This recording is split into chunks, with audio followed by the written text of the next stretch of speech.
Hello. Hello hello. Vishwajeet, कैसे हो? अच्छा हूँ, तुम कैसे हो? बस बढ़िया हूँ। और कैसी क्या चल रही है? अब सिलेक्शन के बाद कैसे क्या लग रहा है, और सिलेक्शन से पहले कैसा लगता था? थोड़ा सा बताओ हमको भी यार।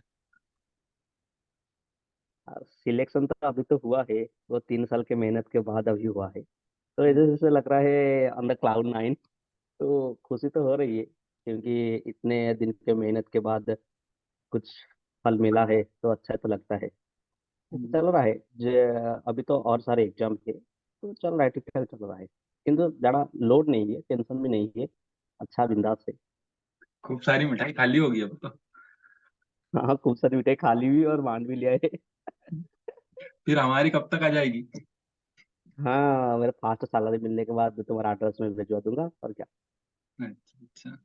और आपकी तैयारी के बारे में सबको बताओ। जैसे मैं तुमसे पूछूं कि तुम्हारी फैमिली में कौन कौन है अभी, और हम्म। तुमने कैसे क्या पढ़ाई की है, पहले स्कूलिंग कैसे की है, इसके बाद ग्रेजुएशन में क्या किया है, और फिर कैसे बैंक एग्जाम पे स्विच किया है, या फिर पहले से ही था हम्म। बचपन से कि बैंक एग्जाम ही करना है?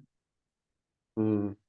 तो पहले बता दूं कि मेरा तो सिलेक्शन हुआ है असिस्टेंट मैनेजर पोस्ट पे, उड़ीसा स्टेट कोऑपरेटिव बैंक में। हम्म। तो ये 3 साल के बाद हुआ है। और बाकी रहे मेरे फैमिली के मेंबर्स में, जैसे छोटा परिवार सुखी परिवार है। मेरा पापा है और मम्मी है, एक बड़ी बहन है। और मेरे पापा एक एस्टेब्लिशमेंट ऑफिसर है, खुर्दा कलेक्टर ऑफिस में। हम्म। और मम्मी है हाउस वाइफ। और मेरी एक बड़ी बहन है, वो भी तैयारी कर रहा है। वो किस चीज की तैयारी कर रहे हाँ, हैं? तो वो साइकोलॉजी के, वो साइकेट्रिस्ट बनने के लिए तैयारी कर रहा अच्छा अच्छा, चलो बढ़िया है। और है। इसके और बाद कुछ बाकी किया है? रहे कि पीजी वगैरह? कौन, मैं? हम्म। मैं या मेरी बहन, किसको बात? नहीं, आपने आपकी पूछ रहा हूँ। हाँ सिस्टर हाँ का हाँ हाँ, तो वही बाद में तो, लेंगे। हाँ हाँ, वही तो हाँ, नहीं मेरा तो स्कूलिंग तो हुआ है। क्या, एक से, क्या मेरे बात में बताऊँ तो मैं, वो जो कहते हैं ना, टप्पर। हम्म। तो थोड़ा मैं रहा हूँ आज तक। तो मेरे स्कूलिंग में भी मैं अच्छा हूँ। और हम्म। मेरा +2 में भी अच्छा हूँ। देन ग्रेजुएशन मेरा तो उड़ीसा के टॉप इंजीनियरिंग कॉलेज है, CET, college of engineering and technology. वहीं पे मैं पढ़ा था। हम्म। और पढ़ाई में तो अच्छा हूँ, लेकिन जब मैं स्विच किया बैंकिंग सेक्टर में तो नहीं, हमारा प्लेसमेंट भी था, मुझे मेरा प्लेसमेंट हुआ था जो एशियन पेंट्स में। लेकिन वो तो प्राइवेट जॉब है। मेरी मम्मी बोल रही थी, नहीं नहीं नहीं नहीं नहीं, तुम प्राइवेट जॉब बिल्कुल नहीं करोगे, क्योंकि हमारा घर में जो सारे है, मेरा पापा है, मेरा जो उनके रिलेटिव्स है, वो सारे गवर्नमेंट जॉब करते हैं। तो मम्मी बोल रही थी, नहीं नहीं नहीं, तो सिर्फ गवर्नमेंट जॉब ही करना है, और किसी के लिए तैयारी करना है नहीं। तो इसलिए मैं, ठीक है चलो सोचते हैं बैंकिंग करते करते हैं। लेकिन पहली बार मैंने जब एग्जाम दिया ना, मुझे लगा कि यार यार इसको ही फेल कहते हैं। मेरा मेरा पहला एग्जाम था एसबीआई क्लर्क का, 2019 में। मेरा अच्छा। नंबर शायद 27 या 31 कुछ आया था, पहले मॉक 100 में में से। कितने नंबर आए थे? पहले मॉक में तो शायद 15 20 या 20 ऐसे कुछ आ रहा था, क्योंकि कुछ तो फंडामेंटल मेरा क्लियर नहीं था और मेरा बेसिक भी क्लियर नहीं था, मैं ऐसे ही मॉक दे रहा था। तो अच्छा नहीं लगा। पहला रियल एग्जाम था एसबीआई क्लर्क, मेरा शायद 31 कुछ नंबर था। मैंने देख के हैरान हो गया यार, 31 हो गया। कट ऑफ जाता है 70 जाता है, मैं कैसे कर सकता हूँ? मैं खुद को बिलीव नहीं हो रहा था कि अरे यार तू एक जो सो कर टपर है, लेकिन तू ऐसे कैसे आपकी कर वीडियो अटक पाएगा? रही मुझे बिल्कुल, क्या बताऊँ मैं सोच। हेलो, अच्छा यार। है। अभी वीडियो अटक रही है थोड़ी। हाँ। नहीं नहीं, ऐसे चल रहा था, लेकिन फिर भी मैंने किया, नहीं ठीक है, आए हैं तो शिखर तक जाएंगे। तो फिर कोशिश किया, मॉक दिया, फेल हुआ। देन ये मेरा सक्सेस है, एक सच बताऊं तो 83 नंबर एग्जाम है। 86 टू एग्जाम? में 83, 83, 83 एग्जाम? 83, 82 एग्जाम्स में मैं फेल हुआ हूँ, सारे मिला के, मतलब जो बैंक? एसएससी एग्जाम्स है, हमारा स्टेट एग्जाम्स है, और बैंकिंग एग्जाम्स है, मिलाकर ये 83 एग्जाम्स में भी मैं पास हुआ हूँ। तो मेहनत तो बहुत है, स्ट्रगल भी बहुत था। मैं थोड़ा एक्सट्रोवर्ट हूँ, लेकिन 2 साल से मेरा सब कुछ बंद था, मैं घर में ही, इसी कमरे में ही था। बाहर से जाना नहीं, कुछ नहीं। इसी रूम में सुबह उठो, मॉक दो, एनालिसिस करो, देन रात को ही मॉक दे के सोना है। इसी घर में खाना है, बाहर जाना नहीं, कुछ भी नहीं है। तो थोड़ा वो खुद को थोड़ा कंट्रोल करके रखना पड़ता था। देन हो गया तो अच्छा हुआ। नहीं तो फिर लगते रहते कि नहीं, इतनी मेहनत के बाद यार 3-4 साल जब देते हो तो फिर सिलेक्शन होना भी अच्छा लगता है कि नहीं यार, हो जाए तो अच्छी बात है। क्योंकि बहुत सारे लेकिन लोग हैं। अभी आपकी एज क्या है? 24+। 24 प्लस मान लो। कुछ लोग ऐसे भी है जिससे मैं अभी मिल के आया हूँ, आरआरबी का इंटरव्यू हुआ था जब 29-29 साल के, 30-30 साल के आरआरबी पीओ का इंटरव्यू देना आए थे। तो बोल रहे थे कि भैया तुम तो अभी समझ लो स्टार्ट हो, हाँ हाँ हमारे हाँ पास हाँ। तो क्लर्क के लिए भी नहीं है, बस हम्म पीओ ही है हमारे पास जो भी है। हाँ। हम्म अब आपसे पूछते हैं हम तैयारी के बारे में कि आपने तैयारी कैसे कैसे की। पहले प्री की तैयारी की या फिर मेंस की या फिर दोनों की साथ में की? हाँ, नहीं अभी तो ज़्यादा कोविड के बाद में सारे तो कंटेंट तो अवेलेबल है। तो मेरा जो 2019 में तैयारी किया था, शायद 2019 सितंबर या अक्टूबर में यहाँ कुछ तैयारी किया था। लेकिन मैं पहले बेसिक से प्री के लिए सिर्फ तैयारी कर रहा था, क्योंकि मुझे पता नहीं था कि मेंस के लिए पढ़ूँ या ना पढ़ूँ। मेरे वो जो मेंस के लिए पहले से ही पढ़ना था वो मुझे बिल्कुल भी पता नहीं था। हाँ, इसीलिए मेरा 1 साल तो यही से चला गया, pre pre pre pre pre pre में। तो मैं स्टार्टिंग से जब मैं सोच रहा था कि शायद मैं मेंस के लिए तैयारी कर रहा होता तो मेरा 1 साल कम लगता, क्योंकि मैं सिर्फ मेरा पहला साल ही सिर्फ प्री के लिए चला गया था। क्योंकि कुछ तो पता नहीं था। ऐसे ही रैंडम वीडियो देखे थे तो चलो तैयारी करते हैं। तो बेसिक्स क्लियर करना है, मॉक देना है, स्पीड भी इम्प्रूव करना है। इसलिए कुछ पता नहीं था पहले तो। मेरा केस में मैं सिर्फ प्री के लिए ही तैयार कर रहा था, लेकिन ये रिकमेंडेड नहीं है तुम पहले से ही तुम मेंस के लिए ही तैयारी करना है। क्योंकि तुम ऊपर के लेवल की तैयारी कर रहे हो तो नीचे से क्लियर होगा, लेकिन नीचे से क्लियर करोगे तो वो बिल्कुल प्री भी नहीं क्लियर होगा। तो मैं तो रीजनिंग के लिए पुनीत सर को फॉलो किया था, और इंग्लिश के लिए निमिषा मैम और पुनीत सर विशल को सर। मतलब ब्लाइंडली फॉलो किया था पुनीत सर को आपने, जैसे प्री हाँ हाँ हाँ हाँ प्रिलिम्स? हाँ या फिर कुछ बच्चे हाँ। ऐसे रहते हैं मैं जो थोड़ा बहुत दूसरे सर से पढ़ते कुछ टॉपिक, फिर दूसरे सर से पढ़ते हैं। जैसे मेरा भी था कि मैं पहले ना अंकुश सर को फॉलो करता था, अब पुनीत सर को फॉलो करता हूँ। तो वही मतलब नहीं कैसे आपने नहीं स्विच नहीं किया होगा या फिर नहीं डायरेक्ट बस? नहीं नहीं नहीं, ये तो नहीं है। ले एक ही टीचर को तुम्हें तो फॉलो करना ही पड़ेगा, क्योंकि तुम्हें एक टीचर के लिए तुम्हें तो ट्रस्ट आना पड़ेगा कि हाँ वही टीचर ही मेरा एग्जाम क्लियर कर सकता है। हम्म। तो मैं सिर्फ तो पुनीत सर के लिए तो चला था। देन पुनीत सर के प्री के वीडियोस देखे। देन मेंस के भी कुछ क्लास के ऑन अकेडमी के सब्सक्रिप्शन भी लिए। तो मैं सिर्फ रीजनिंग के लिए पुनीत सर के लिए कहा था। हाँ, थोड़े बहुत क्वेश्चन के लिए मैं अंकुश सर के पीडीएफ डाउनलोड कर रहा था और वहां से सॉल्व कर रहा था, लेकिन मैं वीडियोस तो सिर्फ पुनीत सर के लिए देखा और किसी का भी नहीं। अच्छा, और इसी बात के इंग्लिश के पैसे लिए। हैं। हाँ। इसी बात के पैसे हैं ना, बाकी चीजें के पैसे हैं। हाँ वही तो। इसीलिए सिलेक्शन हो गया। अ, हाँ नहीं, और इंग्लिश के लिए तो शायद निमिषा मैम और विशल सर है, शायद कुछ लोग मुझे पहचाने होंगे शायद, जो निमिषा मैम को पहले से ही फॉलो कर रहे हैं। जी, मैं तो लीडर निमिषा रोल मैम में की क्लास हमेशा। में मिला हूँ आपसे। हाँ वही तो, निमिषा मैम की क्लास में हमेशा लीडर बोर्ड में एक ही नाम आया था, विश्वजीत साहू, विश्वजीत साहू, विश्वजीत साहू। हाँ, फर्स्ट में विश्वजीत साहू, तभी मैंने आपसे कांटेक्ट किया कि यार कैसे क्या ये बंदा कैसे पढ़ता है, इसकी स्ट्रेटेजी जाने समझ। हाँ हाँ वही है। वो जब पहले से जो लोग फॉलो कर रहे हैं, अभी तक तैयारी कर रहे हैं, शायद मुझे लगता है वो पहचाने हाँ, होंगे। विश्वजीत से एक कोई तो था एक। नहीं था, नहीं है, अभी भी है। हाँ। नहीं, अभी तो मेरे क्लास नहीं कर रहा हूँ ना, इसीलिए हाँ, बोल रहा हूँ। क्लास पर लेकिन आपने कब तक क्लास की थी मैम की क्लास? जैसे परफेक्शन बेस एक काफी नाम है, अच्छा कंटेंट है मेंस के लिए। हाँ हाँ देखा जाए हाँ तो एसबीआई पीओ मेंस ज्यादा प्रेफर करती है ma'am, IBPS PO, SBI PO. तो कब हाँ। तक आपकी क्लास थी फिर? नहीं आप नहीं नहीं नहीं, मुझे जितना लगता है, जे इंग्लिश थोड़ा वीक है, सबका वीक है। तो हम्म, इंग्लिश को हमेशा तुम्हें रोज पढ़ना पड़ेगा, क्योंकि ये मैथ और रीजनिंग नहीं कि हम 100 क्वेश्चन कर लेंगे फिर हमारा इंप्रूव हो जाए। हम्म, ये एक लॉन्ग टर्म प्रोसेस है, तुम्हारा अंदर ही तुम्हें पता चलेगा कि हाँ मेरा इंप्रूव हो गया है। लेकिन ये आज नहीं पता चलेगा हाँ मेरा इंग्लिश अभी इंप्रूव हो गया है। ये है कि कंटिन्यूस प्रोसेस, तुम पढ़ते रहोगे। हाँ, कोई सा मॉक में 10 आ रहा था, अभी तुम्हारा 15 आएगा। हाँ, तुम्हें सोचो कि हाँ मेरा इंप्रूव हुआ है। तो मुझे लगता है तुम इंग्लिश के लिए निमिषा को फॉलो करो, वो अच्छा कंटेंट देते हैं, फिर बहुत अच्छा पढ़ाते हैं। मैथ्स पॉइंट के लिए क्या? मैथ के लिए तो एक ही है, आशीष अरोड़ा सर। क्या बात है। और क्या, एक ही तो लेजेंड है आशीष अरोड़ा सर। वो उनका पढ़ाने का स्टाइल और टेक्निक, कैसे सॉल्व करते हैं, शॉर्टकट मेथड कैसे यूज करें, हम कैसे हमको दिमाग को तेज करें, कहीं से सोचना है तो मुझे लगता है आशीष अरोड़ा सर तो बहुत ही अच्छा पढ़ाते हैं, तो उसे फॉलो करना चाहिए। मेरा प्रेफरेंस में आशीष अरोड़ा ही बेस्ट है, और कोई तो सर की क्लास आप रेगुलर देखते थे यूट्यूब की, या फिर प्लस की भी देखते थे? नहीं। नहीं नहीं, मैं दोनों जब में भी क्या मतलब, क्लास, या तो यूट्यूब की देखते थे या प्लस की, या फिर यूट्यूब प्लस दोनों की? नहीं नहीं नहीं, मैं मेरा टाइम टेबल को फॉलो कर रहा था, इसलिए मैं क्या मैं यूट्यूब को तो बिल्कुल भी नहीं देख रहा था।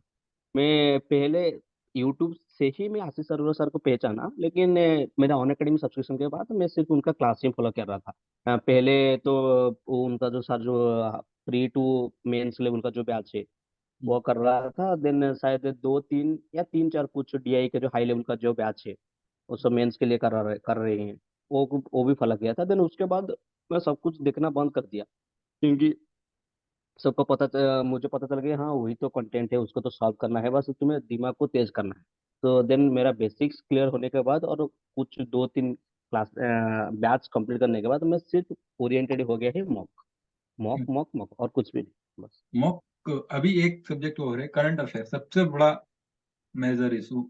जिसके नंबर अब जैसे प्री है, मेरा खुद का प्री नहीं निकला है, 3 साल हो गए अभी तक, मैंने 18 प्री दे दिए। एक समय था कि एक साथ दो दो प्री दे के आया एक रोज। तो वही हाँ पूछ रहा हूँ कि जैसे मुझे अभी मेरा नंबर आ रहे 40-50 परसेंटाइल आ रही 70, मतलब ऐसे कभी पीओ का मौक दूंगा तो फिर कम से कम 30-40 नंबर आ रहे, 35 नंबर, 40 नंबर, 45 नंबर, वो परसेंटाइल आ रही है 70-80। तो उसको फिर मुझे प्रेफर करना चाहिए ये पढ़ने के लिए, या फिर अभी नहीं पढ़ना चाहिए? या तो प्री एक निकल जाए उसके बाद नहीं फिर नहीं नहीं क्या? नहीं नहीं नहीं, ये तुम्हें तुम्हें कैसे पता चलेगा कि तुम्हारा प्री निकलेगा कि नहीं? वो तो नहीं है ना। तुम अभी के लिए करंट अफेयर्स का इतना स्ट्रेस मत लो, लेकिन करंट अफेयर्स रोज पढ़ते रहो, क्योंकि तुम्हें दुनिया के बारे में भी पता चलेगा कि दुनिया में क्या हो रहा है क्या नहीं। जब एग्जाम आएगा फुली डिटेल में पढ़ना, लेकिन अभी तुम्हें टॉच रहने के लिए तो मुझे लगता है कि तुम करंट अफेयर्स को फॉलो करना चाहिए। लेकिन तुम्हें प्यारी जो सबसे पहले फोकस तो प्री के लिए करना है, क्योंकि तुम्हारा प्री नहीं निकल रहा है। तुम पहले ही प्री के मॉक दो, उसे एनालिसिस अच्छे से करो। देन आधा आधा घंटा तो है जो करंट अफेयर्स के लिए, तो आधा घंटा तो देख लो दिन में, क्या फर्क पड़ता है, अच्छा है। कौन से सर को फॉलो करते थे आप? कैसे क्या करंट अफेयर, मतलब बहुत सारे लोग नहीं, हाँ पीडीएफ से भी हाँ प्रेफर करते हैं तो सर। हाँ हाँ, वही तो बात है। मैं सच बताऊं तो करंट अफेयर्स के लिए किसी को भी नहीं फॉलो किया था। आधा के जो आशीष गौतम सर है, वहाँ के जो उनसे शायद कुछ वीडियो देखे होंगे, 1 महीने या 2 महीने कुछ। लेकिन मैं प्योरली ओरिएंटेड था ओनली अफेयर्स लव, और कुछ भी नहीं, ओनली अफेयर्स लव। और मैं रोज अफेयर्स, रोज की पीडीएफ 17-18 पेज, 20 पेज की आती है, मतलब उसको रोज नहीं हाँ हाँ नहीं वही तो मेरा रोज का एक रूटीन था। मैं हमेशा पीडीएफ लूंगा, उसे पढ़ लूंगा और हाईलाइट करके रख लूंगा, बस। उसे वो सब रोज चलता है। फिर एक वीक के बाद उसका जो वीकली पीडीएफ आता है, मैं उसे उसी दिन ही कंप्लीट कर लेता। तो मुझे लगता है कि तुम रोज पढ़ते रहोगे तो वीकली तो तुम्हारा इजी ही होगा, क्योंकि तुम सब कंटेंट पढ़ के आए हो अभी तक। एक दो क्वेश्चन और है, जैसे कुछ लोग रात में प्रेफर करते हैं पढ़ना, कुछ दिन में करते हैं, तो तुम्हारा क्या मानना है? मैंने अधिकतर तुमको रात में पढ़ते हुए नहीं, देखा है, 2-3 बजे हाँ तक। मैं तो प्योरली नाइट ओल हूँ, तो मैं रात को ही हमेशा पढ़ता हूँ। मैं सोता हूँ 3-4 बजे तक, शेड्यूल बता दो जागता हूँ। कितने क्या कम सब्जेक्ट क्या क्या पढ़ते थे किस टाइम पे? हाँ नहीं, प्री के लिए तो मैं मेरा बेसिक्स क्लियर होने के बाद जब मैं मेंस मेरा क्लियर होना शुरू हुआ, देन मैं प्री के मॉक तो बंद कर लिया। क्योंकि जब भी मेरा प्री आएगा 10 दिन के पहले या 15 दिन पहले, मैं रोज 2 या 3 लगा के, मुझे स्पीड जस्ट मेंटेन करने के लिए मैं रोज देता था। लेकिन पूरे के पूरे और दिन जो है मैं सिर्फ मेंस के लिए ही पढ़ता था। लेकिन जो अभी प्री के लिए तैयारी कर रहे हैं, जिनका मेंस अभी क्लियर नहीं हुआ है, उनका तो सिर्फ एक ही सॉल्यूशन है, तुम जितना प्रैक्टिस कर सकते हो उतना प्रैक्टिस करो। इसलिए तो मॉक तो बेस्ट ही है। बस एक मॉक दो, उससे अच्छे से एनालिसिस करो, क्योंकि नहीं कि हाँ मेरा तो रॉन्ग जितना है उसका एनालिसिस कर देंगे, वो नहीं है। तुम्हें जो क्वेश्चन तुम्हें 1 मिनट लगा है, 1.5 मिनट लगा है, उसे देखो टॉपर का कितना टाइम है, तुम्हारा कितना टाइम है, नहीं तो एवरेज टाइम देखो ना, वहाँ पर एवरेज टाइम कितना है, तो वो देखो, उससे दोबारा से सॉल्व करना फिर से ट्राई करो। क्योंकि मुझे लगता है तुम ऐसे ही जो तुम्हारा वीक पॉइंट्स है तुम रोज उसे लिखो, मुझे ये मेरा वीक पॉइंट्स है, उसे सॉल्व करो, उसे कमांड लाओ, देन फिर मॉक दो, फिर अच्छे से मार्क लगा। मुझे लगता है अच्छे, ये अच्छे स्ट्रैटेजी है। फिर मॉक दो, एनालिसिस करो, मॉक दो, एनालिसिस करो, मुझे लगता है इंप्रूव हो जाएगा। जैसे अब तो एसबीआई पीओ बचा है बस, इसके बाद कोई एग्जाम नहीं है, फिर वापस 6 महीने मतलब, या फिर बाद में अप्रैल में आ सकता है आरबीआई वगैरह। अब जो हाँ आगे जिनका जैसे प्री निकल गया है, अब मेंस नहीं निकल रहा है, मेंस में 1-2 नंबर से रह रहे, आपके मार्क्स जब 1-2 नंबर से आप मेंस से रह रहे थे, अभी तक आपने कितने मेंस एग्जाम दिए हैं और कितने में मतलब फेल हो चुके हो, तो फिर हाँ कैसे डील करते थे उसके बाद? मेंस जैसे हाँ, वही तो। रिजल्ट आया, फिर कैसे क्या डील करना, या फिर पेपर दे के आए उसके बाद वहां नर्वस हुए, कैसे क्या वहां पे डील करते थे मेंस को, और हाँ यहाँ हाँ, वो वही तो, हाँ पे? वही तो बात है। वो तो सिचुएशन बहुत ही दर्दनाक था 1 या 2 नंबर में। मैं अभी तक 5 मेंस दिया हूँ, ये छठा नंबर में मेरा मेंस क्लियर हुआ है। तो मेरा एसबीआई क्लर्क 2 बार है, और आईबीपीएस पीओ 1 बार है, एनआईसीएल का एओ का मेंस था, और आरआरबी क्लर्क का था। ऐसे कुछ 5 हुए हैं। और मैं एक इसका, हाँ, मेरा जो स्टेट कोऑपरेटिव बैंक का क्लर्क भी था, एक मेंस था, वो क्लर्क भी नहीं हुआ मेरे से। तो यार मेरा क्लर्क नहीं हो रहा है, तेरा मैनेजर कैसे होगा? लेकिन समा हो गया है। तो वो तो सिचुएशन तो बहुत ही दुख था, क्योंकि मेरा जो last year IBPS PO mains था, शायद मुझे रिक्वायर्ड थे इंटरव्यू में 74 मार्क्स, लेकिन मुझे मिले थे 73 मार्क्स इंटरव्यू में। तो अच्छा, सिर्फ IBPS का एक इंटरव्यू मार्क। दिया है? हाँ तो वही ना। तो मेरा आईबी नहीं तो मैं अप्रैल 1 से ऑफिसर बन गया था। हम्म। लेकिन हुआ नहीं ना, इसलिए जो एक मार्क, सिर्फ एक मार्क, सिर्फ मैं तो सोचा कि मैं सिर्फ एक मार्क के लिए मुझे फिर से और 1 साल मेहनत करना पड़ेगा। वो तो सिचुएशन बहुत ही दुख था। और आरबीआई असिस्टेंट का था। आरबीआई असिस्टेंट में जो शायद प्री वहां पर 95.75 कुछ था, कट ऑफ था हमारा उड़ीसा के स्टेट में।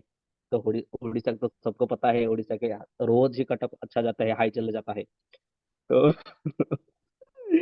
तो 95.75 कट ऑफ था हमारा, 95 था। तो यार यार ये कैसे क्या चल रहा है? और ईएसआईसी के भी मैं वेस्ट बंगाल से डाला था, 157.75 था, और मेरा मार्क था 157। तो वो तो सिचुएशन बहुत ही दुख का सिचुएशन था। लेकिन मैं वही, क्योंकि इतने देर आ चुके हैं, इतने ऊपर तुम चले आए हो, छोड़ने का कोई मतलब नहीं था। मैं सिर्फ एक अंदर से मोटिवेशन लेके 2 3 4 दिन रोएंगे, फिर रोएंगे, नहीं, मन नहीं करता, जब पढ़ता, डिमोटिवेट पढ़ेंगे। होते थे, रिजल्ट ऐसा आता था, तब फिर किस लोग हाँ, से बात करते थे, मतलब कौन ऐसा था नहीं, जैसे उस टाइम पे हाँ कोई वही तो, ऐसा? हाँ हाँ, वही तो बात है। लेकिन मेरा लाइफ में तो एक अच्छे दोस्त थे, वो अभी एफसीआई का मैनेजर भी है, जिसका एग्जाम 17 तारीख को है। वो अभी एफसीआई का मैनेजर है ईस्ट कोस्ट में, जो ईस्ट जोन में। तो वो सिर्फ मेरा एक गाइडेंस था, मेरा जब भी मैं लो फील कर, उससे पूछ रहा था कि अरे यार मैं क्या करूँ, प्रिपरेशन छोड़ दूँ क्या? तारपरे उन्होंने बोला कि नहीं नहीं, तुम इतने देर आ चुके हो, तुम्हें इतने ऊपर भी आ चुके हो, तुम्हारे पीछे और कितने सारे बच्चे हैं, तुम चले जाओगे तुम्हारा सीट और कोई ले जाएगा। तो कोई बात नहीं, एक फेल हो, 2 फेल हो, तो ठीक है, तुम लगे रहो, एक एक ना एक दिन तो सक्सेस तो मिलेगा। क्योंकि मैंने उससे देखा हूँ, उसका भी 3 साल के बाद निकला। तो मेरे कहा हाँ, मेरा तो 3 साल हुआ है, 3 साल के बाद निकल जाएगा। तो वही मैं, मेरा एक दोस्त, अच्छा दोस्त है, उसको मेरा जब भी मार्क काम आया, सिलेक्शन हुआ सिलेक्शन नहीं हुआ, मैं रोज उसे कॉल कर रहा था, उससे पूछ रहा था। वो ही मेरा सपोर्ट सिस्टम था, वो मेरा जेन्युइनली एक अच्छे बंदा, एक सच्चा दोस्त, सच्चा ब्रदर जिसके थे, वो मेरा सपोर्ट सिस्टम था। वो मुझे रोज वो मुझसे पूछ कर रहा था, नहीं तुम पढ़ो पढ़ो पढ़ो, अच्छे से पढ़ो, हो जाएगा तुम्हारा, हो जाएगा, कोई बात नहीं, एक चला गया और आएगा, हो जाएगा। तो मैं जब भी लो फील कर रहा था उसे कर रहा था, वो कुछ मुझे स्ट्रैटेजी फिर से बता रहा था, नहीं तुम ये करो, तुम ये करो, तुम ये करो, फिर से चालू हो जाता ऐसे कुछ आता। लेकिन हाँ, हमेशा मैं मेरा वीक पॉइंट को लिख के रखा था। अभी मेरा दिखाऊं, मेरा एक है, मैं वहां पर सब लिख के रखा हूँ, क्योंकि मेरा कौन कौन सा एग्जाम में मैं कितने कितने मार्क्स रहे, देखा सकते हो, एडी सब, आईबीपीएस पीओ मेंस, मैं जितना भी सबको सबको लिख के रखता हूँ कि कितना कितना एग्जाम में मैं रहा हूँ। हम्म।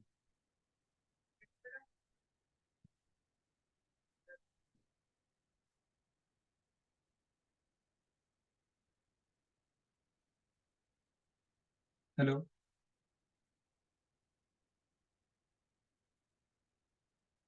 हेलो। हेलो।